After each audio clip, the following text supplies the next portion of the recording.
Then Elisha, the prophet, called one of the sons of the prophets and said to him, "Tie up your garments and take this flask of oil in your hand and go to Ramoth Gilead. And when you arrive, look there for Jehu, the son of Jehoshaphat, son of Nimshi. Go in and have him rise among his fellows and lead him to an inner chamber. Then take the flask of oil and pour it on his head and say, 'Thus says the Lord, I anoint you king over Israel.' Then open the door and flee. Do not linger." So the young man, the servant of the prophet, went to Ramoth Gilead. When he came, behold, the commanders of the army were in the council. And he said, "I have a word for you, O commander." And Jehu said, "To which of us all?" And he said, "To you, O commander."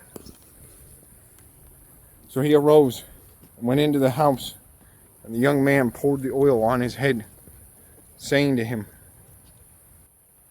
"Thus says the Lord, the God of Israel, I anoint you king over the people of the Lord, over Israel. You shall strike down the house of Ahab, your master, so that I may avenge on Jezebel the blood of my servants, the prophets, and the blood of all the servants of the Lord. For the whole house of Ahab shall perish, and I will cut off from Ahab every male, bond or free, in Israel. And I will make the house of Ahab like the house of Jeroboam the son of Nebat, and like the house of Baasha the son of Ahijah. And the dog shall eat Jezebel in the territory of Jezreel, and none shall bury her." Then he opened the door, and fled. When Jehu came out to the servants of his master, they said to him, "Is all well? Why did this mad fellow come to you?" And he said to them, "You know this fellow and his talk."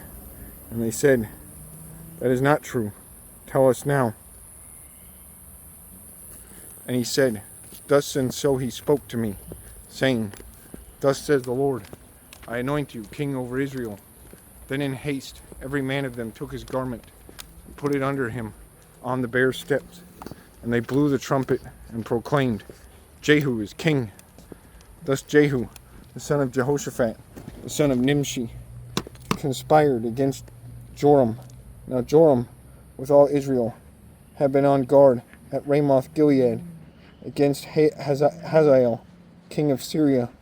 But King Joram had returned to be healed in Jezreel of the wounds that the Syrians had given him when he fought with Hazael, king of Syria. So Jehu said, "If this is your decision, then let no one slip out of the city to go and tell the news in Jezreel."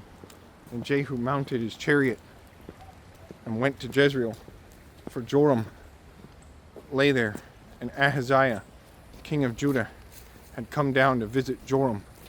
Now the watchman was standing on the tower in Jezreel, and he saw the company of Jehu as he came, and said, "I see a company." And Joram said, "Take the horsemen, send to meet them, and let him say, 'Is it peace?'" So a man on horseback went to meet him and said, "Thus says the king, 'Is it peace?'" Then Jehu said, "What do you have to do with peace? Turn around and ride behind me." And the watchman reported, saying, "The messenger reached them, but he is not coming back." And he sent out a second horseman, who came to them and said, "Thus the king has said, 'Is it peace?'" And Jehu answered, "What do you have to do with peace? Turn around and ride behind me." Again the watchman reported, "He reached them, but he is not coming back." And the driving is like the driving of Jehu, the son of Nimshi, for he drives furiously. Joram said, "Make ready." And they made ready his chariot. Then Joram, king of Israel, and Ahaziah, king of Judah, set out, each in his chariot, and went to meet Jehu, and met him at the property of Naboth the Jezreelite. And when Joram saw Jehu, he said, "Is it peace, Jehu?" He answered, "What peace can there be, so long as the whorings and the sorceries of your mother Jezebel are so many?" Then Joram reined about and fled, saying to Ahaziah, "Treachery, O Ahaziah." And Jehu drew his bow with his full strength, and shot Joram between the shoulders, so that the arrow pierced his heart, and he sank in his chariot. Jehu said to Bidkar, his aide, "Take him up and throw him on the plot of ground belonging to Naboth the Jezreelite. For remember, when you and I rode side by side behind Ahab his father, how the Lord made the pronouncement against him. As surely as I saw yesterday the blood of Naboth and the blood of his sons, declares the Lord, I will repay you on this plot of ground. Now therefore, take him up and throw him on the plot of ground in accordance with the word of the Lord." When Ahaziah, king of Judah, saw this, he fled in the direction of Beth Hagan. And Jehu pursued him and said, "Shoot him also."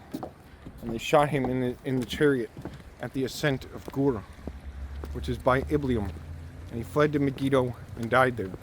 His servants carried him in a chariot to Jerusalem, and buried him in the tomb with his fathers in the city of David. In the 11th year of Joram, the son of Ahab, Ahaziah began to reign over Judah. When Jehu came to Jezreel, Jezebel heard of it, and she painted her eyes and adorned her head and looked out of the window. And as Jehu entered the gate, she said, "Is it peace, you Zimri, murderer of your master?" And he lifted up his face to the window and said, "Who is on my side? Who?" 2 or 3 eunuchs looked out at him. He said, "Throw her down." So they threw her down. Some of her blood splattered on the wall and on the horses, and they trampled on her. Then he went in and ate and drank. And he said, "See now to this cursed woman and bury her, for she is a king's daughter." But when they went to bury her, they found no more of her than the skull and the feet and the palms of her hands.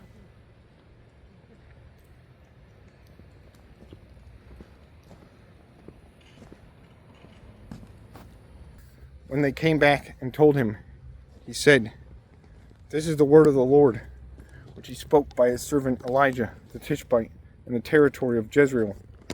The dogs shall eat the flesh of Jezebel, and the corpse of Jezebel shall be as dung on the face of the field in the territory of Jezreel, so that no one can say, 'This is Jezebel.'"